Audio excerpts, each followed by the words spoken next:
Pepijn, thanks very much for joining us here live at MIPIM.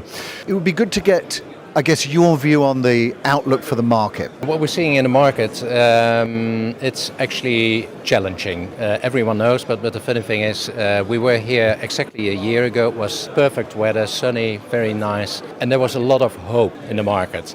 People believing that sometime at the end of 23 things would improve.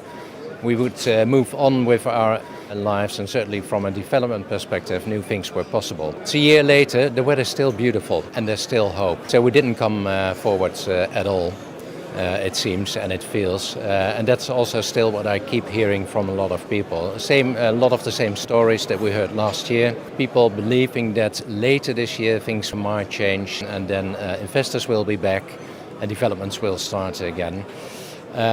We'll see. Looking at the market then, how has that affected or driven strategy from your side? We're still in the three countries that we were in last year as well. So we're in Germany, in Poland and in the US.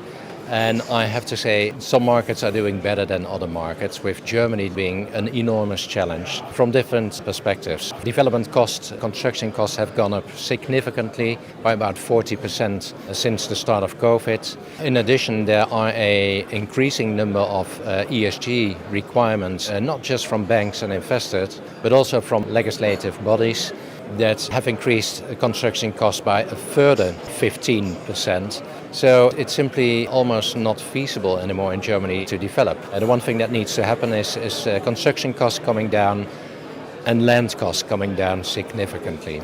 And as long as that isn't happening, it's very hard to do something in Germany. You mentioned there that there's a lot of focus on Poland and the USA. What are you seeing particularly in terms of the US market? The US, as always, has turned the corner a lot quicker, with the major challenge being financing, because American banks still have a large portfolio with office loans that they need to get rid of somehow.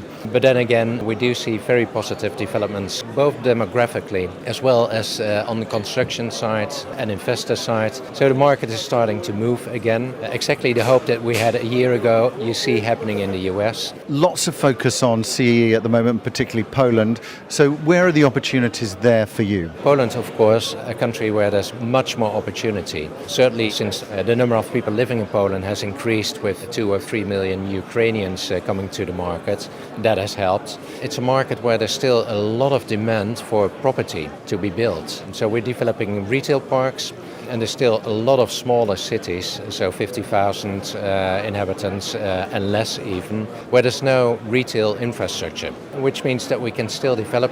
Retail chains are still expanding, so there's a lot of opportunity there. But what's probably even more interesting is that there's an increasing demand for rental housing. Poland traditionally has always been a country with for sale housing. Everyone wanted to own their own house. Slowly but surely it's getting less affordable for a lot of people.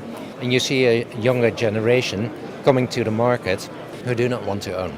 They want to rent. So it's a new market in its very early stages, but it went from nothing to around 20,000 apartments today, literally in 3 years. And there is a lot of opportunity in that respect in Poland. Yeah, I think it's really interesting to see how that market is moving in terms of Poland and particularly that build-to-rent side. Thanks very much for joining us, Pepijn. You're welcome. Thank you.